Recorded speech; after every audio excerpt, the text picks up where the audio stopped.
illustration 12 CA material final CA material final நாம பார்க்க போறோம். கொஞ்சம் கஷ்டமான சம் தான் இது. Illustration 12 relevant extract of consolidated financial statement of A Limited are provided below for the year ended 31st March 2012 and 11. They have given non-current asset and current assets. What is non-current assets? It's nothing but property, plant and equipment, investment in associates, financial assets, inventories வந்து inventories, current assets வந்து inventories, receivables, cash and cash equivalents. இப்போ cash equivalents opening, closing எடுத்துக்கணும். current liabilities, trade payables, working capital use ஆகும். இந்த இடத்துல வந்து revenue எடுக்கிறாங்க, profit before tax இதுதான் நம்ம எடுத்துக்க போகிறோம். Below the information is relevant for A limited. A limited வந்து என்ன பண்ணியிருக்குதுன்னு தான் கேள்வி. அதாவது extract of consolidated statement of profit and loss account, இது வந்து கன்சாலிடேட்டட் சிஎஃப்எஸோடது. அப்போ below information of A limited, A limited has spend 30 lakhs on renovation of building. A Limited charged the entire renovation cost to profit loss account. Profit loss சேர்த்திருக்கிறாங்க. அப்போ அதை நம்ம என்ன செய்யணும், white PN account கூட்டணும். On 1st April 2011 A Limited acquired 100% shares in S Limited for cash 300. நல்லா கவனிங்க, 300. இது வந்து இன்வெஸ்ட்மெண்ட் ஆக்டிவிட்டிஸ் வரும். இது வந்து இன்வெஸ்ட்மெண்ட் ஆக்டிவிட்டிஸில் வரும். எஸ், ஃபினான்சிங் ஆக்டிவிட்டிஸில் investment activities. The fair value of the asset acquired and the liabilities assumed under the acquisition are as follows. So 1/4/2011 வந்து A Limited acquired 100% shares எவ்வளோ கொடுத்து வாங்குறாங்க, 300 ரூபா கொடுத்து வாங்குறாங்க. fair value of assets and liabilities assumed the acquisitions. அப்போ net assets தான் நம்ம சொல்லணும். நெட் அசெட்ஸ்னா assets minus liabilities. அதான் நெட் அசெட்ஸ் அக்யூசியேஷன். 200 ரூபாய்க்கு 300 ரூபாய்க்கு வாங்கி 200 ரூபா மதிப்பில் தான் 300 ரூபாய்க்கு வாங்கிட்டாங்க. அப்போ 100 ரூபா goodwill. So A limited's property, plant and equipment comprise the following: carrying amount, addition, revaluation, disposal, depreciation, carrying amount. A limited constructed machine that is qualifying assets and incurred construction cost of ₹40 lakh that has been charge to other expenses. ஏன்னா இந்த other expenses இங்கே இருக்கும், அதில் சேர்த்திக்கிறாங்க. என்னது construction cost 40 rupees. Okay. And of the interest 110. Interest வந்து எவ்வளோ இருக்குதுங்க, 110. இந்த 110ல் 10 ரூபா வந்து எது புரியுது, of the interest 110 lakhs charge to previous account. 10 lakhs includes interest cost on specific borrowings need to be capitalised. அப்போ கேபிட்டலைஸ் பண்ணணும் அப்படின்போது 110 ரூபாய் இல்லை 100 ரூபா தான் எடுத்துக்கணும் அப்படின்றது கேள்வி. Property, plant and equipment was sold 630. Gain on disposal of adjusted against operating expenses. Operating expenses சேர்ந்துருக்கு. Gain, இப்போ கெயின் நம்ம கண்டுபிடிக்கணும். A Limited purchased 30% of interest in associate for cash April 2011. The associate reported profit after tax 400 lakh and paid dividend 100 lakhs for the year. The impairment that was conducted, the following were impaired. Goodwill impairment 265, asset impairment 900. The goodwill impairment relates to 100% subsidiaries. Very important. Assume that the interest cost is all paid in cash. You are required to determine cash generated from operation book of entries சொல்றாங்க. So வந்து அவன் கேட்குறது வந்து operation for group reporting purposes for the year. அப்போ நம்ம என்ன பண்ணுறோம் அப்படின்னா ஸ்டார்ட் பண்ணுறோம். ஃபஸ்ட்டு வந்து we want to know only the operating activities. So மற்றபடி நீங்கள் ட்ரேடிங் ஆக்டிவிட்டீஸோ சரி இன்வெஸ்டிங் ஆக்டிவிட்டீஸ், ஃபினான்சிங் ஆக்டிவிட்டீஸ் கிடையாது. Only they asking cash flow from operating activities. So they want know cash flow from operating activities. அவ்வளோதான்.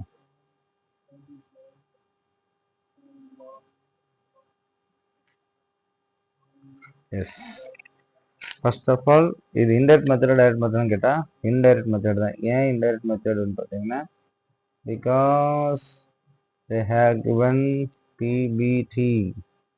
அப்போ நம்ம பேட்டை வச்சுட்டு நம்ம வரணும். ஃபர்ஸ்ட் இந்த இடத்துல வந்து ப்ராஃபிட் பிஃபோர் டேக்ஸ் தான் இருக்குது. What is profit before tax? They have given, அவனே கொடுத்தான். Profit before tax 1840. So rectified profit. அப்போ நம்ம வந்து என்ன செய்யணும், இது வந்து 1840 அப்படின்னு அவங்க கொடுத்துருக்காங்க தேக கிவன். அப்போ பிபிடி வந்து கிவன் 1840. அப்போ நம்ம என்ன கண்டுபிடிக்கணும் அப்படின்னு பார்த்தீங்கன்னா ப்ராஃபிட் கண்டுபிடிக்கணும். பேட் பிபிடியிலிருந்து எக்ஸ்பென்சஸ் கழிச்சா தான் பேட் இல்லையா. ஸோ பிபிடி அவன் கணக்குலேயே கொடுத்துட்டான். எவ்வளவு 1840 ப்ராஃபிட் பிஃபோர் டேக்ஸ். அப்போ டேக்ஸ் கழிச்சா நமக்கு என்ன கிடைக்கும், பேட் கிடைக்கும். பேட் கிடைச்சதுக்கு அப்புறம் தான் நம்ம கேஷ் ஃப்ளோ கண்டுபிடிக்க முடியும். பட் நம்ம இங்கே பேட்டே கண்டுபிடிக்க முடியல.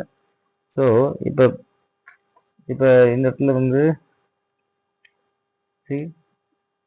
ரெவென்யூ அது வந்து எக்ஸ்பென்சஸ்ஸு, இதுதான் கிராஸ் ப்ராஃபிட். கிராஸ் ப்ராஃபிட்லேருந்து அதர் இன்கம் கூட்டுறீங்க, அதர் எக்ஸ்பென்சஸ் கழிக்கிறீங்க, ஆப்ரேட்டிங் எக்ஸ்பென்சஸ் கழிக்கிறீங்க, இன்ட்ரெஸ்ட் எக்ஸ்பென்சஸ் கழிக்கிறீங்க, share of profit of associates கூட்டுறீங்க இல்லையா.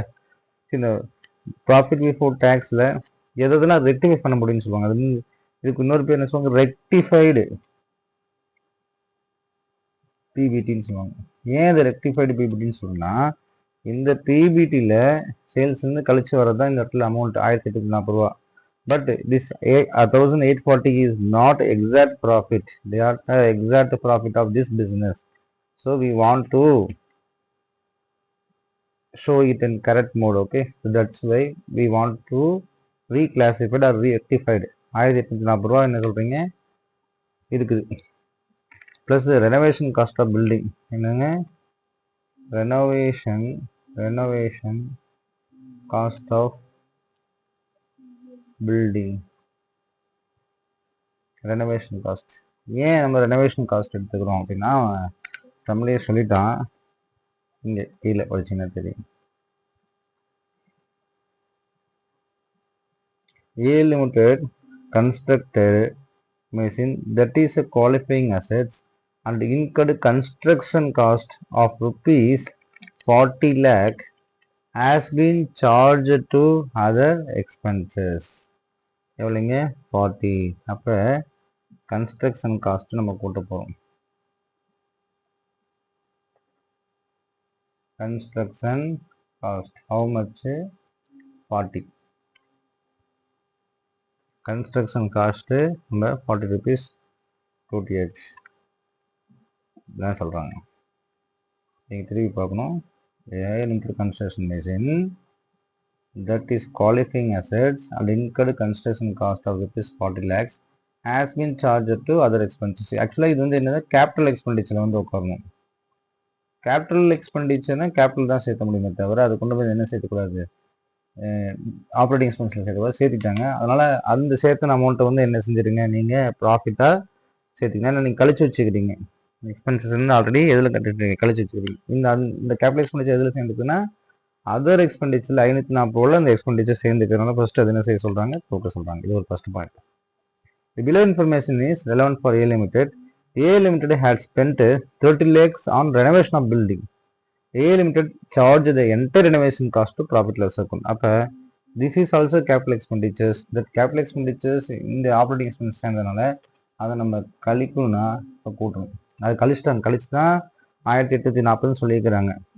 அதனால் திருப்பி நம்ம ரிவர்ஸ் பண்ணுறதுக்கு என்ன செய்யணும், நம்ம கூட்டணும் அப்படின்றது முக்கியமான விஷயம். இது ஒன்று. அடுத்தது இன்ட்ரெஸ்ட். இங்கே சொன்னாங்க ஒரு பாயிண்ட் நீங்கள் கவனிக்கணும். Interest expenses 110 expenses, interest expenses. இந்த 110ல் இங்கே ஒரு வார்த்தை சொல்கிறான் பாருங்க, 10 ரூபா. Of the interest cost of rupees 110 lakh charged to profit or loss statement, 10 lakhs includes interest cost on specific borrowings need to be capitalized. இந்த 10 lakhsம் capital expenditures தான். அப்போ this 10 lakhs என்ன செய்யணுங்க, இங்கே கழிக்கக்கூடாது. இன்ட்ரெஸ்ட் ஆன் ஸ்பெசிஃபிக் பாரோயிங்ஸா, yes. இப்போ 10 ரூபா. 870 1920 அப்படின்றது சரியான விடை. இதுதான் வந்து rectified PAT, sorry rectified PBT தான். ரெக்டிஃபைடு ப்ராஃபிட் தான் சொல்ல முடியும். சில பேர் வந்து பேட்டர்ன்னு சொல்கிறாங்க. இது வந்து ரெக்டிஃபைடு பிபிடி தான். நீங்கள் இது பேட்டர்ன்னு சொல்லலாம், தப்பு இல்லை. சரி, பேட்டர்னை வச்சுக்கலாம் as you wish. It doesn't matter. If it is PAT, we can go for operating expenses.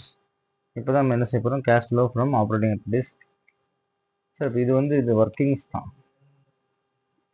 இப்போ தான் நம்ம என்ன செய்ய போகிறோம், கேஷ் ஃப்ளோ ஃப்ரம் ஆப்ரேட்டிங் ஆக்டிவிட்டீஸ்க்கு நம்ம போக போகிறோம். So we go for answers now. Yes, listen. Cash flow from operating activities.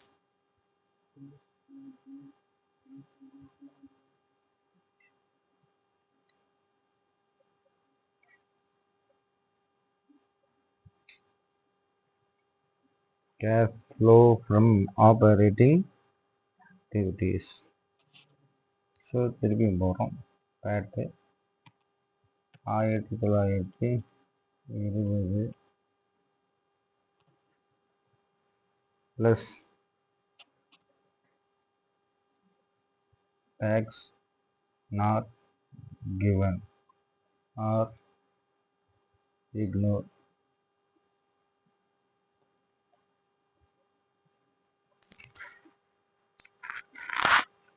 Then PBT அவ்வளோதான் வரணும்.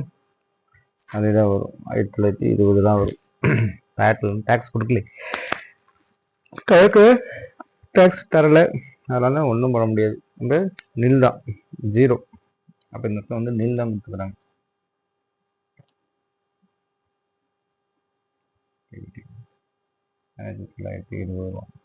நெக்ஸ்ட்டு இன்ட்ரெஸ்ட் எக்ஸ்பென்சஸ் அப்படின்னு நம்ம பார்க்க போகிறோம். வாட் இஸ் இன்ட்ரெஸ்ட் எக்ஸ்பென்சஸ்னால் இங்கே அப்படியே மேலேருந்து தான் வரப்போகிறோம். திருப்பி ஏன்னா இங்கேருந்து வரப்போகிறதுல இங்கேருந்து வரப்போகிறோம். ஸோ இன்ட்ரெஸ்ட் எக்ஸ்பென்சஸ் இது இதெல்லாம் கூட்டலாம். அதாவது எந்த எக்ஸ்பென்சஸ்லாம் வந்து நான் கேஷ் எக்ஸ்பெண்டிச்சர் அல்லது நான் ஆப்ரேட்டிங் எக்ஸ்பெண்டிச்சர்ஸ் இதுதான் நம்ம பேட்டோட கூட்டுவோம்.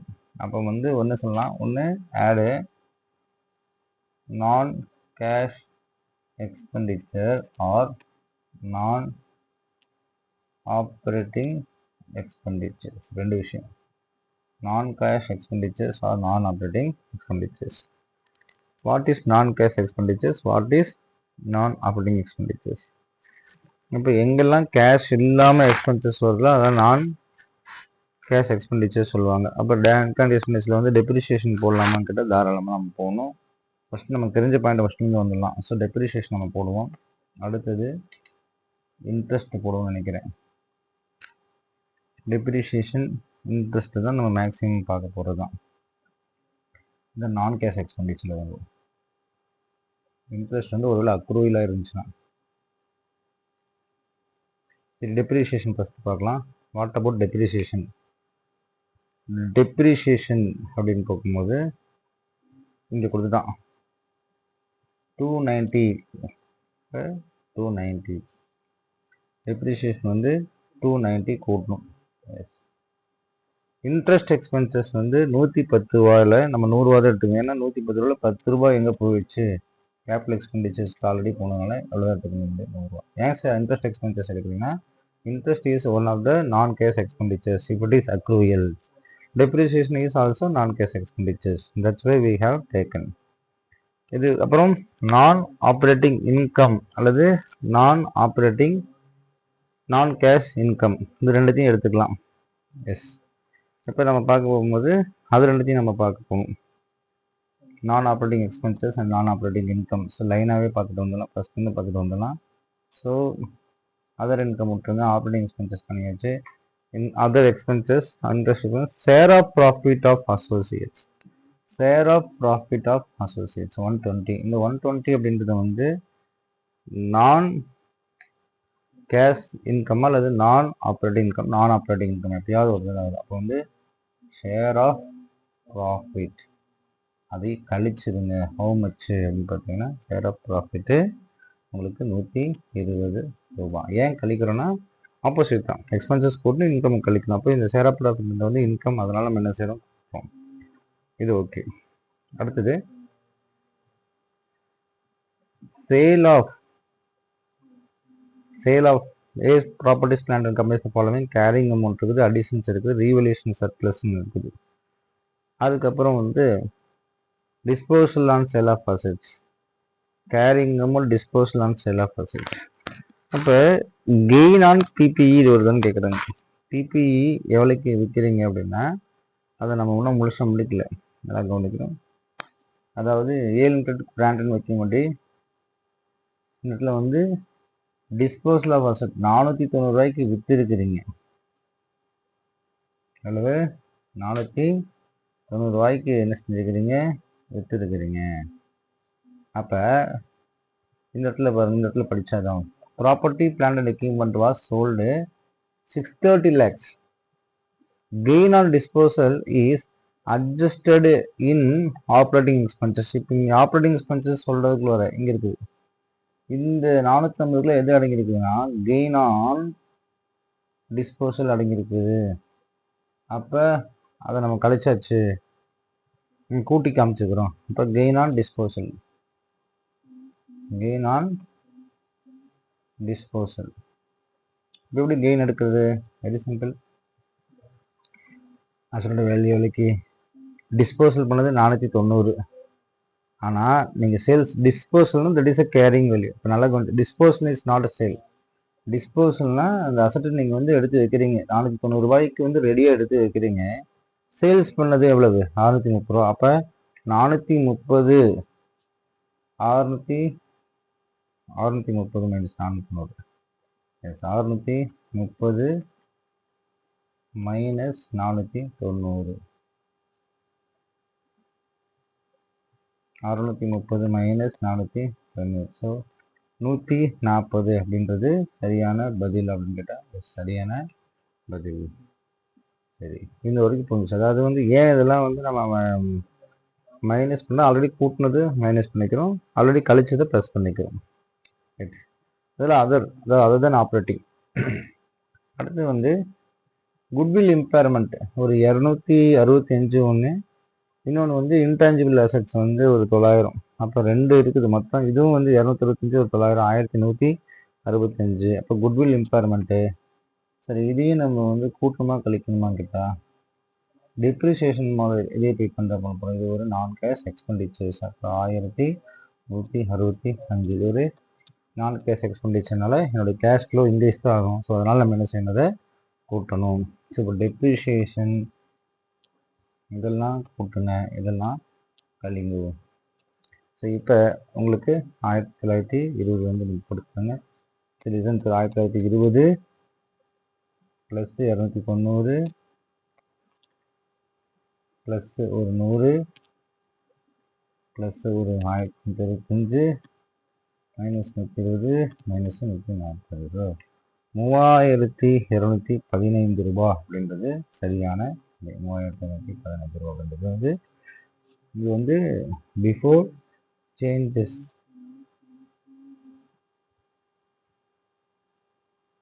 In working capital. Profit before changes in working Capitals. So அப்போ வந்து ஒர்க்கிங் கேபிட்டல் சேஞ்சஸ் ஆகுதுன்னு பார்த்தா அது பிஎன் லோக்கல் பேலன்ஸ் ஷீட் தான் நம்ம போகணும். So go to BN local balance sheet. அப்போ கரண்ட் அசெட்ஸ் தான் நீங்கள் பார்க்கணும். கரண்ட் அசெட்டில் இன்வென்ட்ரிஸ் நம்ம ஃபஸ்ட்டு போய்க்கலாம். இன்வென்ட்ரிஸ் ஓப்பனிங் க்ளோசிங் எடுத்துங்க. இது ஓப்பனிங், இது க்ளோசிங். அப்போ ஓப்பனிங் எவ்வளோ இருந்துச்சு? 1900. இங்கே ரெடியூஸ் ஆகுது. அப்போ நல்லா கவனிக்கணும். எவ்வளோ இருந்துச்சு? 1900 இருந்துச்சு, ரெடியூஸ் ஆகுது 1900 மைனஸ் 1950. ஸோ 350 அப்படின்னு நீங்கள் சொன்னீங்க அப்படின்னா it is not a right answers. இதுக்கு நீங்கள் பேலன்ஸ் ஷீட் ஆகட்டும், அதாவது லெட்ஜர் நம்ம ஒன்று கிரியேட் பண்ணி தான் ஆகணும். ஸோ இப்போ பார்த்தீங்கன்னா trade receivable, trade payable and inventories இதுக்கு ஓப்பன் பண்ணிக்கோங்க. சரி, இன்வென்ட்ரிஸ் ஒரு ஓப்பனிங் பார்த்தாச்சு. எவ்வளவு? Opening 1900, closing 1550. அப்போ ஓப்பனிங் பார்த்தீங்கன்னா 1900, க்ளோசிங் 1550.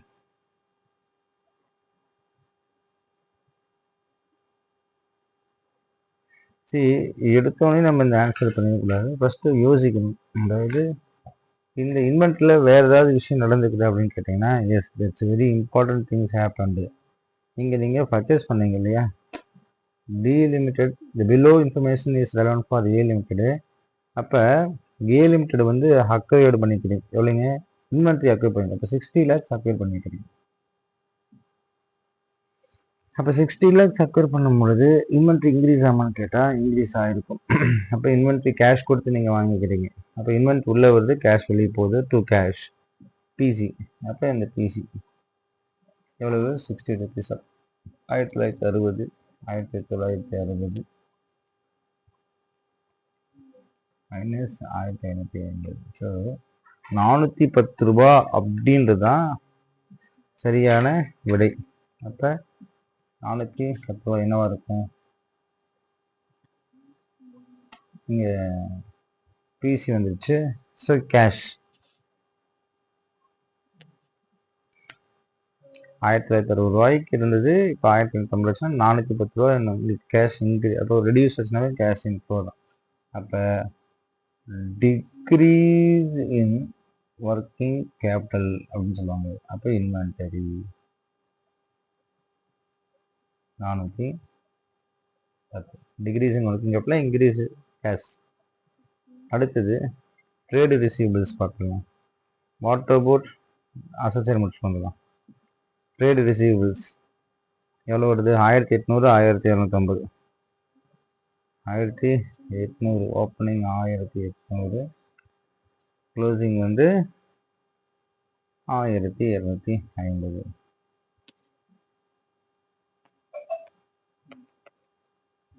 சரி, அப்போ அங்கேயும் அது வருந்துக்கும்ல, இவங்க ஏஎஸ் எவ்வளோ வாங்கிக்கிறாங்க, நல்லா பாருங்க. ட்ரேடு ரிசீவபிள்ஸ் 30 ரூபா.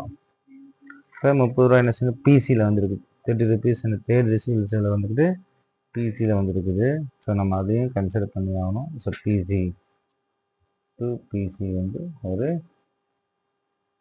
30. அப்போ 1830, இங்கே 1830 மைனஸ் 1830 மைனஸ் 1250. ஸோ 580.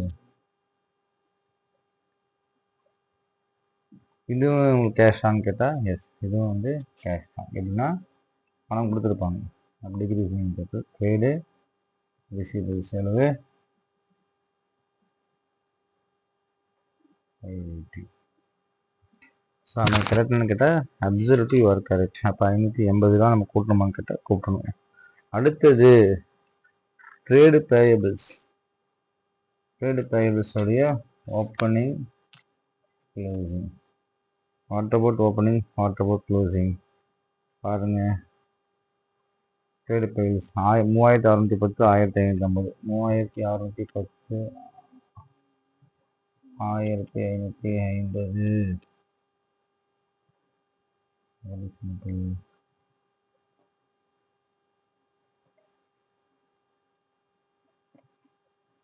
ஐம்பது.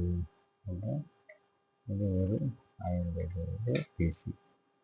அப்போ 3660.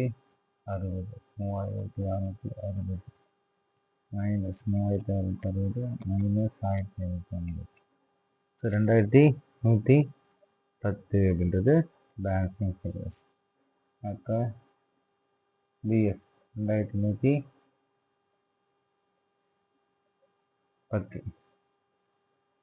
இப்போ கேஷ்.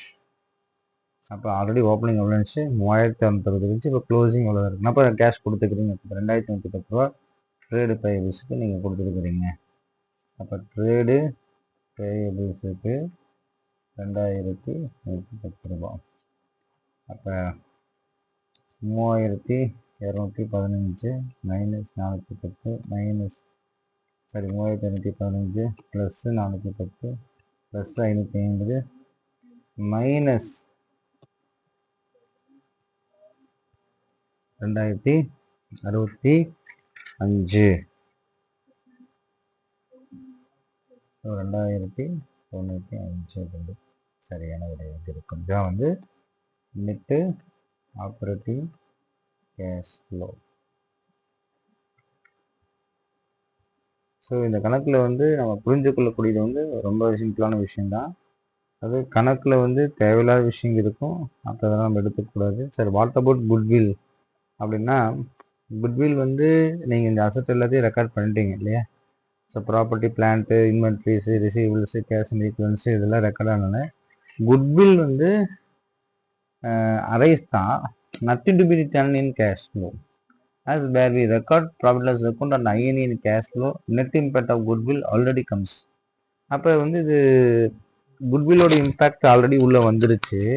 அதனால் நீங்கள் தனியாக குட்வில்னு ஒன்று வந்து காமிக்க வேண்டிய அவசியம் இல்லை. சரி, அப்போ இந்த இடத்துல டச் பண்ணவே இல்லையே, இந்த கேரிங் அமௌண்ட் அடிஷன், டிவிலேஷன், சக்ஸஸ், இது நமக்கு தேவையில்லைன்னா பார்த்தீங்கன்னா டூ நத்திங் தான். பிகாஸ் இதெல்லாமே வந்து பார்த்தீங்க அப்படின்னா இன்வெஸ்ட்மெண்ட் ஆக்டிவிட்டேஷன் போகும்போது எங்கள் இன்வெஸ்ட்மெண்ட்டில் எல்லாத்தையும் சொல்லியாச்சு. பேலன்ஸ் ஷீட்டில் போகும்போது பார்த்தீங்கன்னா இங்கே இன்வெஸ்ட்மெண்ட்னு அவங்க சொல்லியிருப்பாங்க. சரி, அதனால் இதெல்லாம் நம்ம இன்வெஸ்ட்மெண்ட் அசோசியேட்ஸில் 800. ஸோ இதெல்லாம் நம்ம சொல்ல வேண்டிய அவசியம் இல்லை அப்படின்றது அதோடைய சரியான பதில். தேங்க்ஸ்.